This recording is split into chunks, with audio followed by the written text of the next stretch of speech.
Welcome to the Cross the Line podcast. My name is Carl Smith, and I have another special guest with me today. We are in Northwoods Mall with entrepreneur Mr. Jordan Jackson. How you doing? I'm great. How are you? I'm doing pretty good. Now your story is pretty much similar to the pastor that we had on, Pastor Aiken, where what happened was that I actually saw your story. Somebody was just, my friends on Facebook were just sharing your story the same way they shared his. So I was like, let me check it out. And the article said that you were the youngest entrepreneur in Northwoods Mall history. So my first question for you is, how does it feel to know that you made history? It feels good, but then to like a certain point, it's like it's so sad that it took this long for like somebody to become like the youngest. Rather, if we were like in like Atlanta or something, that's like the norm. Or in some other place, or like New York City, it's the norm to be like a young boss. Like when you go to like Lenox or somewhere in Atlanta, you see people driving like Range Rovers and G-Wagons and stuff. So I guess like it's amazing to know that Charleston is like revolving and like moving forward. So it's kind of like welcome to South Carolina, because we're kind of slow on a lot of stuff around in South Carolina. So it takes us a little bit of time. But actually, tell us, how did you actually get into fashion? So I haven't really been into fashion like my whole entire life. I moved here 6 years ago. In the middle school, I had to wear a uniform every day. So like, I guess whenever I moved here, I really had to like find out my style. Because before middle school, my mom had me dressing in like city trends and stuff, which is nothing wrong with that, but that wasn't like my style or whatever. It was just what she wanted me to wear. But I just started like, I guess experimenting with different styles, and that's where my style came from. So you say you moved here 6 years ago. Where are you originally from? I'm from Baltimore, Maryland. Baltimore? Wow, okay. Did you have a hard time adjusting to South Carolina? I did. Yeah. I used to come to visit all the time because I have a lot of family here. Oh, okay. So we would come like at least like once or twice a year just to visit. And I thought, okay, yeah, that might be a cool place to live whenever my mom like presented it to me. I was like, yeah, that's cool. And then when I moved there, I was so bored. I missed my friends. There was nothing to do. But now that leaves room for us to create something to do. Absolutely. Did you have any other interests growing up? Yeah. I have a ton of interests. I'm just like one of them type of people where I literally have to try different things to find out what I like. So, did you have when you say you were trying different things, did you grow up in a family with a lot of entrepreneurs where you saw them experimenting with different?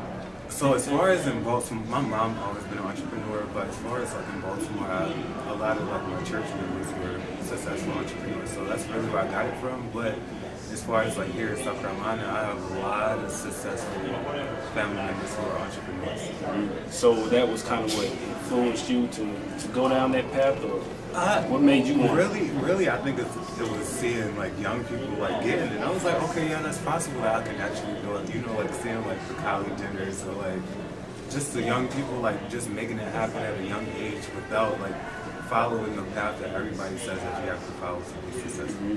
And it's interesting that you caught on to it early, because we actually did an interview last week with Ms. Taylor Spencer. She's an entrepreneur as well, and we were saying how when we were in school, not that we're old, I'm 26, but like when we were growing up, we didn't really see a lot of entrepreneurs. Like we didn't either they presented to us, or we didn't really pay attention to it as much, because in school they basically taught us to go make good grades, and then after you graduate, go to college and then go get a job. They didn't really teach us about entrepreneurship. So it's interesting to see that you caught on to it at a young age. And so I would go ahead. I guess that's the power of social media. I mean, you have access to so many people with different lives, whether they're like a YouTube vlogger or just an Instagram person or some type of social media guru somewhere. You have access to seeing like different lifestyles and different lives. Do you feel like school in any way prepped you for entrepreneurship? No. Not at all. No. The same. I think my teachers more so helped me become just like a good person, like more than anything. Not as far as like being an entrepreneur. Actually, I did have a few teachers too that I can think of. Miss Smith, Miss Saladini, actually Miss Brown. And they like helped me whenever I told them that I launched an online store. So like during my free time, they'll let me work on that. But as far as like the book itself, no. It's just the same way we I work. even took entrepreneurship class. It was a lot of typing and reading the book, but nope. So with school, did you experiment with clothing while you were in school? Yeah, different designs? I did, yeah. Were you comfortable with just wearing anything and letting kids tell you, well, hey, I like this, or no, I don't like it? I never been a person that cared what people think, like at all. So, and most of the time, it wasn't like bad feedback at all. It's always somebody that's like jealous because I don't know. I don't know why people are jealous, but it's always somebody out there that's jealous of your lifestyle or somebody else's life. But were you kind of like a go-to guy in a sense, to where some people are like, hey Jordan, can you tell me if this is a good look or not? Yes and no. So as far as like freshman year, I was like in the mix, like everywhere, like doing everything. I was everybody's friend, and then I was like, these people aren't really my friends. And so I was like, let me just focus on what I want. And so like during that time, I would like go home and figure out what I want. Watch like so many YouTube videos of different entrepreneurs who inspired me, and just figure out what I want. So I had to like change my mindset to get where I am now. You said something earlier about you open up an online store. Can you talk about that a little bit? So 21 Ace was like a accessories brand online. It was just something that I did really to make money. I asked my mom for $300 one day, and she was like, "What do you need $300 for?" And I was like, "I want to start an online store." And then she was like, "Okay, and what are you gonna sell?" And she was like, "You're gonna make some jewelry again?" Because I started like so many different businesses, but I didn't follow up with it. Like one time I was making like jewelry, and I didn't sell it to anybody because I don't know, I got embarrassed or something. It's something about like entrepreneurship in a way where you kind of might get embarrassed to like share it. And so I researched some wholesale companies, ordered a bunch of like glasses and stuff, and it did bad for the first 2 months. I only had 2 sales. One was my sister and one was my cousin. And so I was like, I gotta figure out a way to like make some money or whatever, or just to make. My main thing, I'm not like the money dude. Money comes whenever you like money or whatever. But I like people. All right, welcome back to the Cross the Line podcast. We had to pause for a quick second, but we are back. But Jordan, like you were saying, you were kind of, down a little bit, like you were saying when you first started your business and you were selling things, and you said you didn't actually sell a lot. How did that affect your mind in any kind of way? Nope, I'm just a hustler. I'm gonna figure it out. Right. Like in my head, I always gotta have like a backup plan or something. But I just so happened to go on Instagram while I was like thinking about ways to like make more money or whatever, and I was already posting, but I was like hashtagging behind the scenes trying to get people to like click on hashtags to buy something, but that never really worked for me like at all. And so I got on and I saw like all these celebrities tagging Fashion Nova. I was like, I gotta use celebrities. And so I was like, how am I gonna get celebrities or whatever? And I remembered that I was in contact with a few celebrities that I started New Now with. It was like a live broadcasting app that they had before Instagram had like live and Facebook. And so I contacted them to see if they would be interested in promoting some of my glasses or whatever. They said sure. Put it on, it sold out instantly. And I was like, all right, cool, I gotta keep doing this. Now some of them that I really didn't know, I would send them stuff and they would just keep it and not do anything with it. But hey, that's that. So you're saying that you actually knew a couple of celebrities and you just sent them some of your gear and they just started wearing it? Yep. Did you have? Well, they would post on Instagram and then tag my company, and then their fans would like click on it, and that's what did it.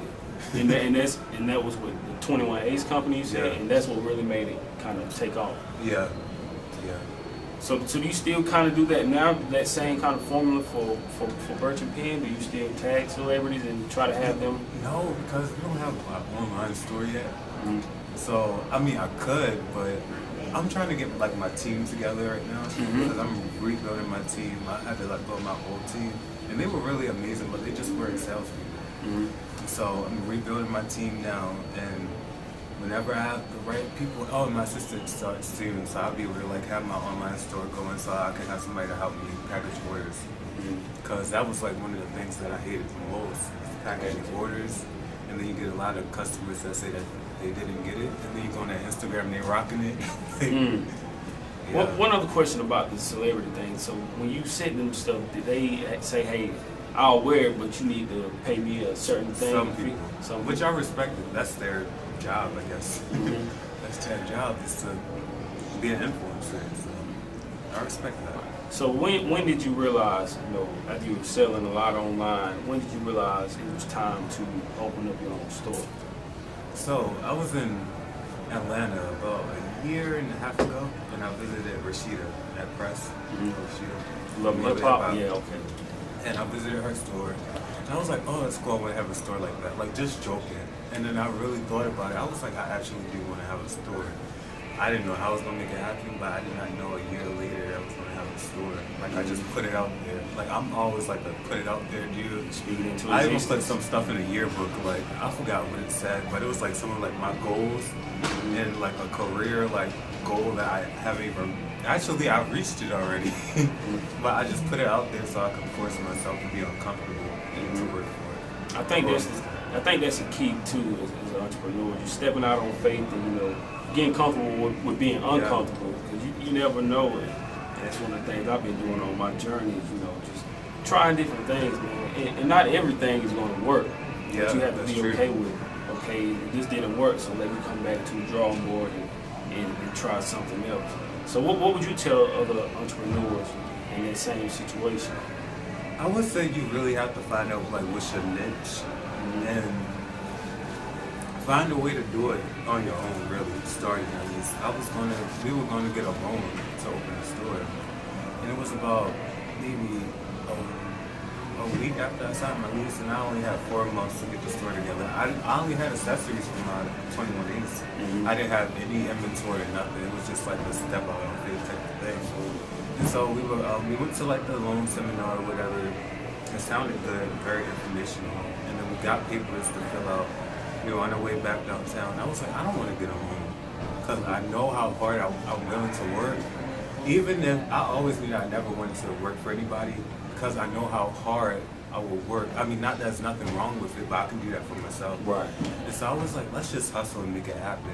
And I know how hard I'm willing to work to the point where I don't want anybody to ever be like, I'm the reason why you did that. And just showing confidence in yourself that you can do it. Yeah. And that's big, man.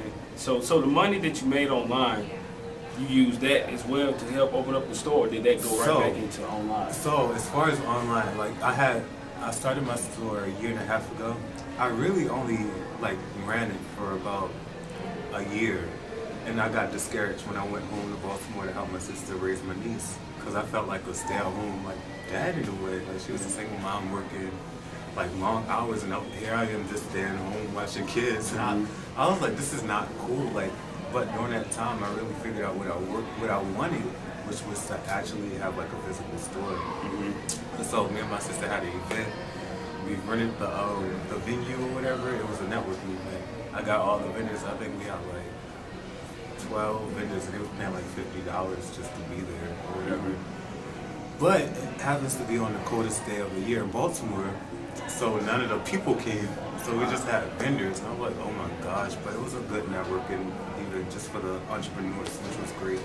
And so after that, I ended up coming home, like hustling. Like I always did like small stuff to like make money, like flip furniture. I would go to the flea market or thrift store to buy like a mirror that's like outdated, spray paint the frame silver and make it look modern, sell it for like $60 on OfferUp.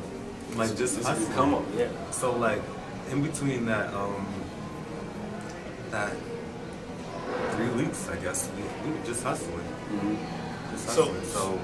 So 21 Ace did spark like my interest in fashion, but that's not really the reason of Bridgerton. But it's all related though. Do you still have 21 Ace or? I do. I currently use that as like a website for Bridgerton. I know it's confusing, but I have a lot of family from Baltimore that ask for like Bridgerton t-shirts or something like that. I haven't had the time to like have somebody build Bridgerton website yet, like this online store, but I'm working on that. So. What kind of so growing up, I know you were saying that you were just hustling and just buying stuff and flipping. So did you ever actually work any other kind of jobs, or were you always kind of like work for yourself? This is my first like actual physical store. I like job. Yeah. Wow. That's interesting, man, because it's so many times now we think that we have to go work for somebody else instead of working for on our own. Yeah. But I really admire that though. it's kind of crazy to think about because when I was in elementary school, I always told my mom and my dad. My dad thought I was so insane. I was like, I never want to go to college and I never want to work for anybody. I'm just gonna figure it out. Man, and I'm telling you, and it's crazy that you're saying that because to me, looking back now, thinking about it now, like I actually went to college. I went to USC Upstate and graduated. But now sometimes I sit back and I think to myself, was college even worth it? Because in the long run, like all the student loan debt that I have, and I'm just like, and I didn't even get a job in my field. I had one job in my field that was at the radio station. And I ended up leaving there because my student loans kicked in, so I had to pay $500 a month. So I had a full-time job and a part-time job. So I'm like, man, I did all of this, and now I'm just stuck with this crazy bill. So I'm like, man, I feel like I could have just ended up working a regular job instead of, not going to school and figuring things out on my own, which college education is great, but it's just the debt that you have, it puts you in, and then when you get out, you always, just like you're always behind the 8 ball, just trying to figure out ways to make this money. I'm like, man, I'm paying $500 a month and all these other bills. I'm like, was it really worth it? But, so that's one of the things I look back, I'm like, maybe I would have probably, after high school, just kind of at least work some kind of job to kind of figure out what I wanted to do instead of just jumping into it. Yeah, and it's kind of weird if you think about it. Like, just imagine, so you go throughout high school, whatever, you don't really learn about like life skills at all. And then, like, all of a sudden, you just gotta pick a career path that you want. Like, sometimes people don't even know. Even, like, people that's in that 50s, they still don't know what they want to do. People change their careers all the time. Yeah, so that's why I was like, I just want to figure out what I want. Like, even if the store isn't, like, my long-term thing in the future, at least this is, like, my college, like, hands-on, just learning, like, business itself, like, hands-on. And I always remember, sorry to cut you off. Go ahead. I always remember, like, teachers talking about like how they don't get paid enough or like their bills or even like family members, like if you want to go somewhere, like, oh, I don't have enough money to go or like I don't know, it's just it's like one of those things. And I was like, why do I don't want to have the same life. Like, I want to change this. I want to be able to help people. Yeah, and it's weird, like you said, in school, teachers, they teach you, make sure you make good grades, go to college, get a good education, and go work for somebody else. So it's like weird, like why don't they teach us about running our own business and different things like that? And on top of that, when you work for somebody else, it's like, man, I'm grown now, but I still have to ask somebody, hey, can I?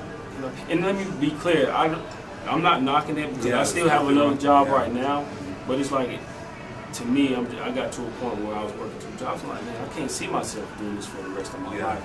And if it's something that you truly enjoy doing, then there's nothing wrong with it. But if you're just working to get a check and you hate your job, then it's really time to figure out what you want to do instead. But it is some people out there that don't want to be entrepreneurs.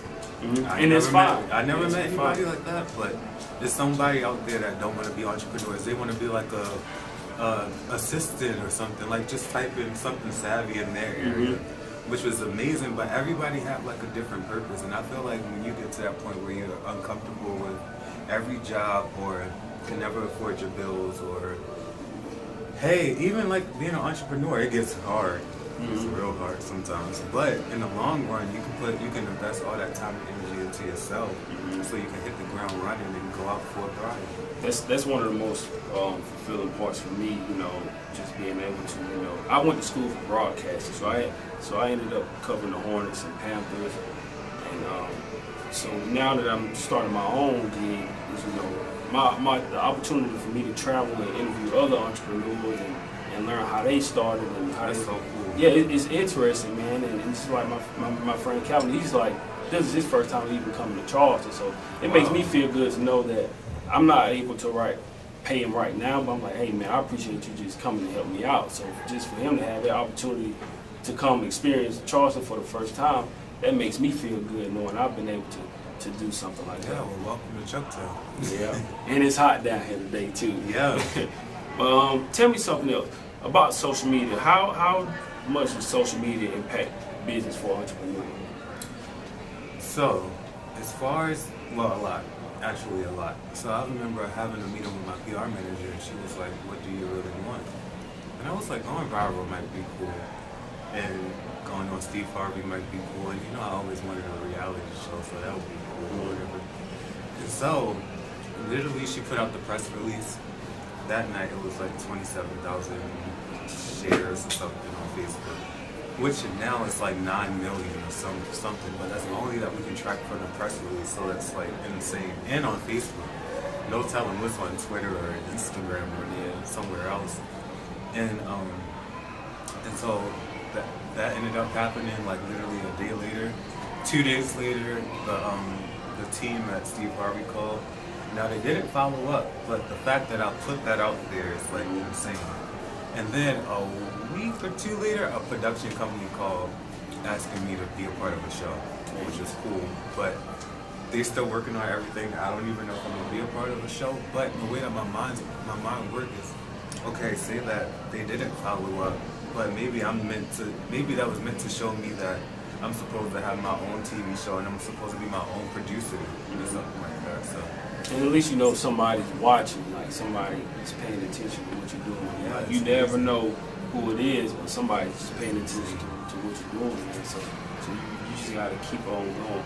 But influences in fashion. I know you said Kylie earlier. Was there anybody else that influenced you? So as far as Jaden Smith always had like a different style. Mm-hmm. I don't know about the dresses and stuff. That's for him. Yeah. That's not for me. Yeah. But he always had like a different style. And now I just realized Travis Scott, like we got similar styles in a way. So I guess it's like the Virgin Kids, like the Kylie Jenners, the Travis Scotts, and the moms.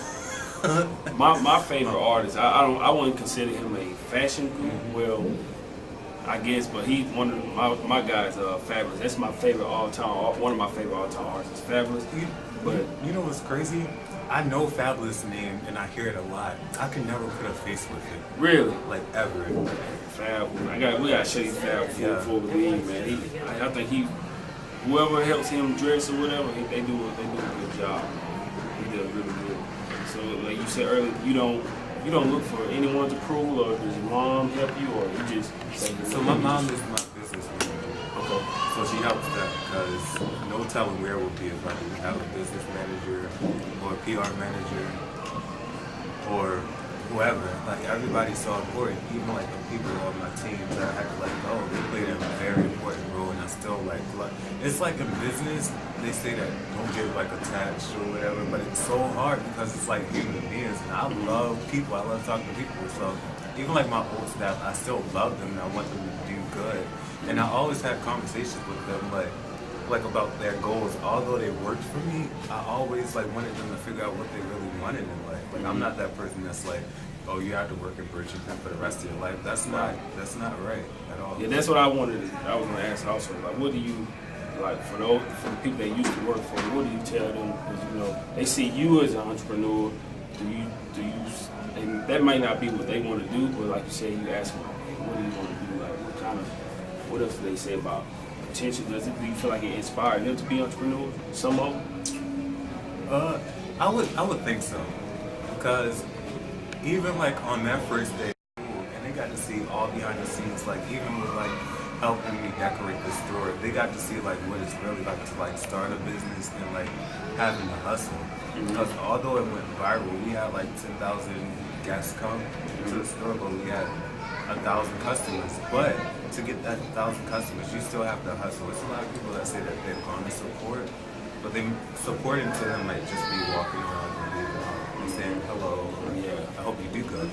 But my type of support is, you know what? Let me grab one of those candles right there. Right. And here's $5 just for like a seed. Let me sow a seed or whatever.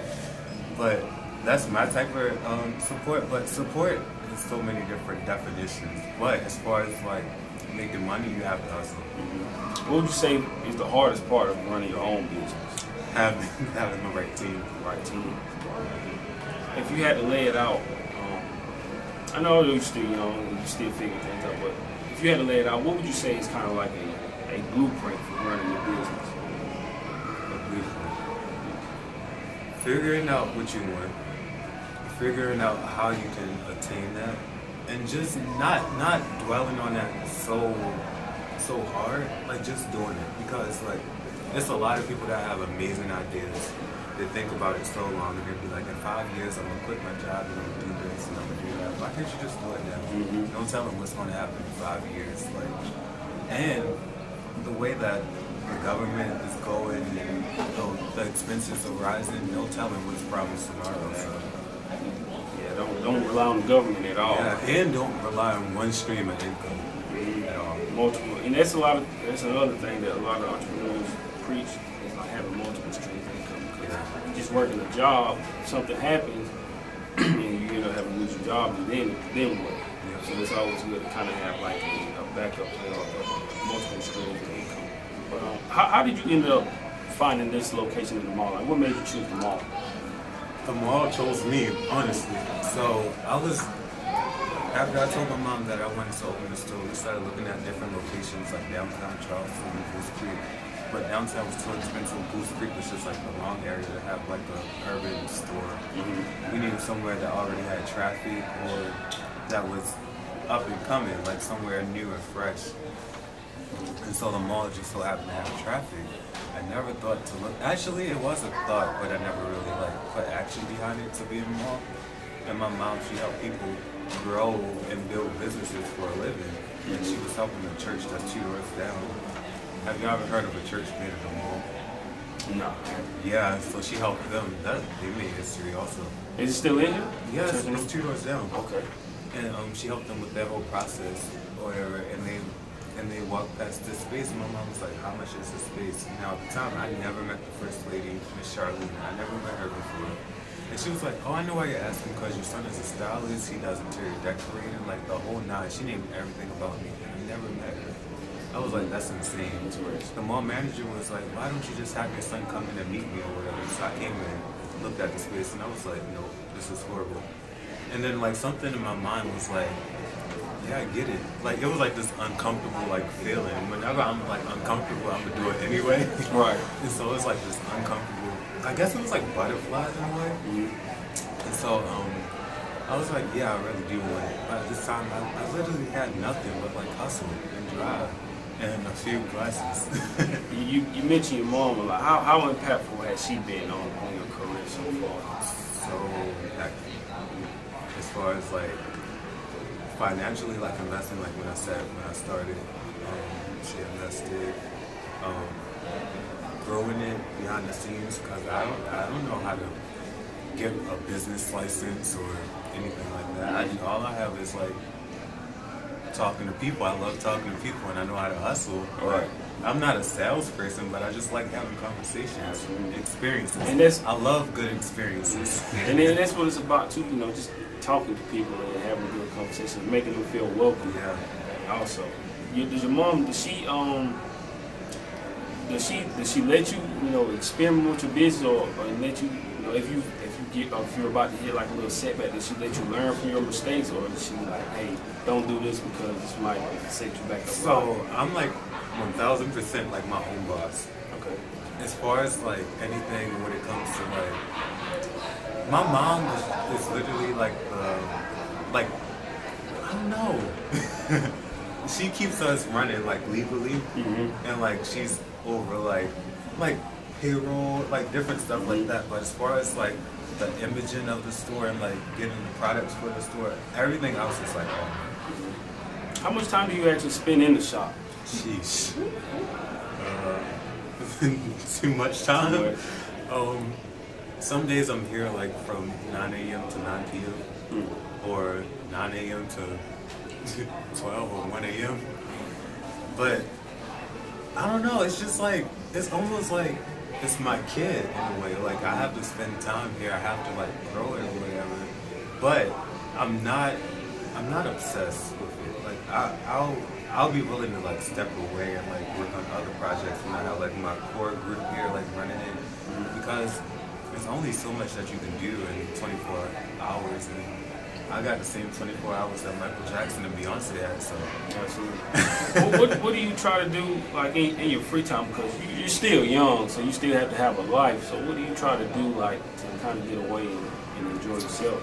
I haven't really had much free time yet, but I like hanging out. I'm like a chill person. Something that I've really been wanting to do because this is like in the long run. I really want a G-Wagon like so bad. That's what I want my next car to be.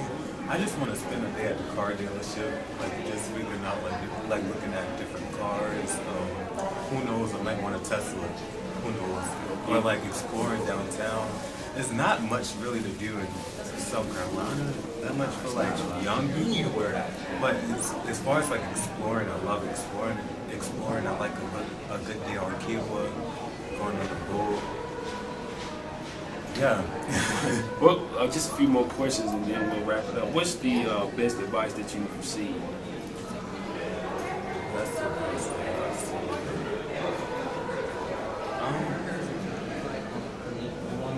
I don't know if this is advice that I received. I don't know what's the best advice that I received, but I know the thing that helped me the most was I started praying consistently. And everything just works. It's so crazy how it works. Everything just worked out. Like, I'm not like a super holy person or whatever. I'm just like regular schmegular, like just figuring it out. But I started praying consistently, and every single thing that like even like dreamt of, like all presented itself in a matter of like a week, which is insane. Like all of my major goals. So. And that's important though, man. You need to have faith and have that relationship with God to for your dreams to come true, man. Because you can't do it alone. Tell anybody you can't do it alone. You know, just having that faith and believing in yourself, it'll definitely carry you and take you a long way. Yeah, I think a big thing. I've always been like a very independent person and a private person, just because like. Maybe because I was always like the youngest kid or whatever, and so I've always been private. So like recently, I've been letting like not letting a lot of people in, but taking like the responsibilities off of myself. Like how my mom's my business manager, how I'll have a PR manager and whatever.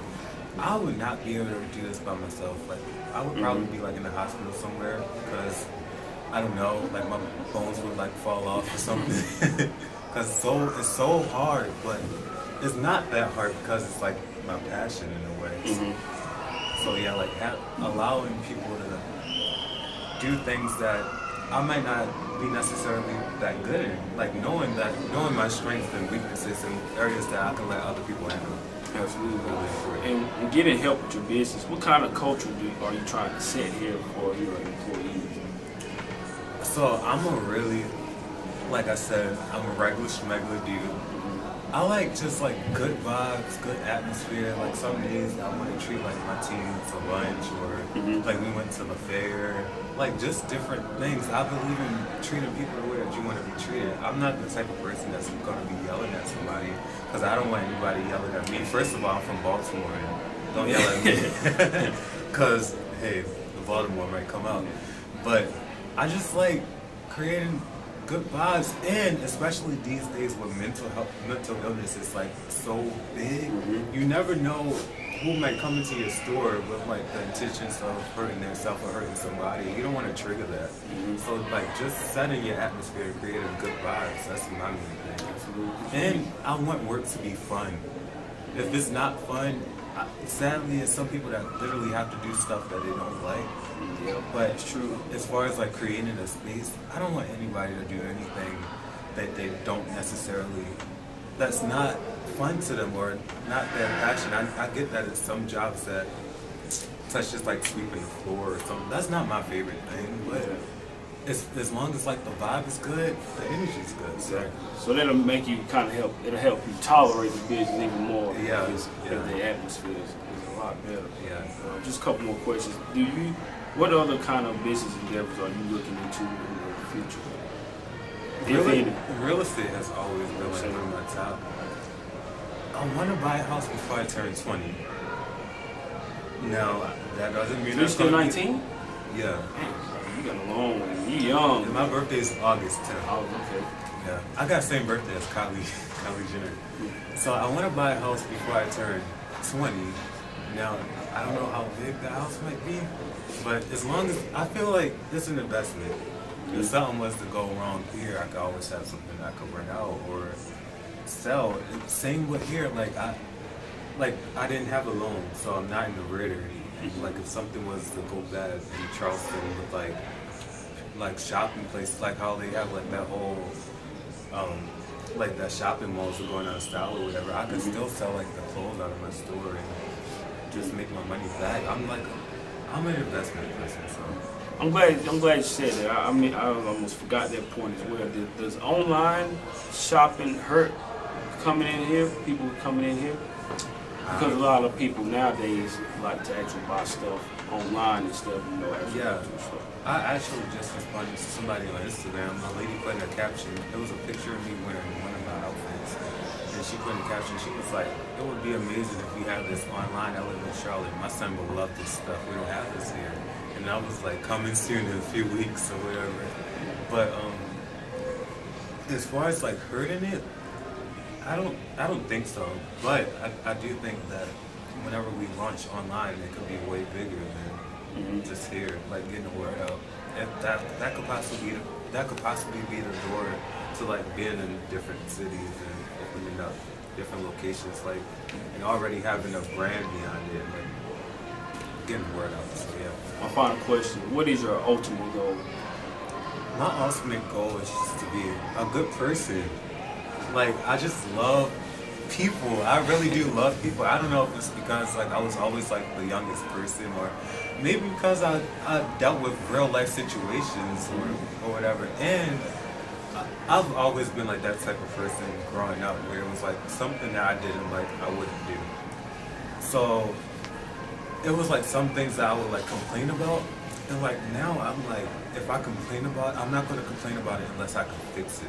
So like that's like my main thing. Like stuff that I don't like is like trying to like figure it out. Like right now, like one of my big things is like I just launched an anti-bullying campaign, and so we're gonna go like on the school tour to like all like the schools here in Charleston. That's a big thing. And I'm launching another thing that I can't talk about yet, which will like empower like young people to follow their dreams. Jordan, I appreciate you, man. It's really inspiring to have a young entrepreneur like you.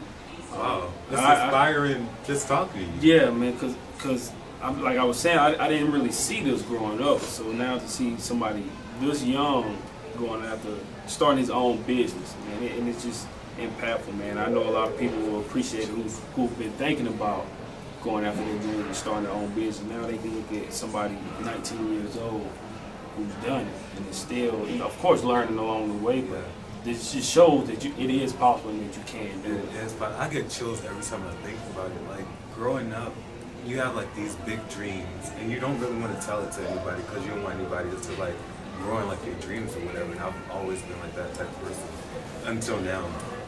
And it's like my main thing is letting people know that it is possible. Like for example, I read somewhere. It was like a YouTube channel, and like YouTube is like the best perspective of somebody's life. Same with Instagram, it's like the best moments of somebody's life. So like when you see like an entrepreneur doing something good, it seems like it's so amazing, but it seems like you can't reach it or whatever. I want to show behind the scenes. I want to show good days and bad days, because a lot of times you only see results, but you don't see the in between. That's where people get discouraged at. Like for example, the normal is to open up a retail store with $200,000. So like making to go get a loan or whatever was the norm. I didn't have that. I can count how many dollars that I started with on one hand. Right.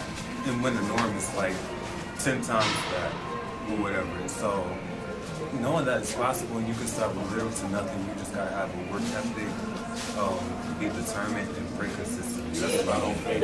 Yeah, absolutely. Before we get out of here, Jordan, can you tell everybody where to find you on social media and how to find Birchin Pen? Yeah, so you can follow Birchin Pen on all socials at Birchin Pen. Email birchinpen@gmail.com. Website birchinpen.com. You can follow me at _BMoreKing. That's _BMORE King. And Jordan Jackson on Facebook. Yeah, that's Jordan Jackson. All right. I appreciate you, man. Thank you. Thank you for having us. Thank you for everybody here at Charleston. Until next time, hope you guys enjoyed it. Keep chasing dreams. It's Cross the Line Podcast. Thank you for listening.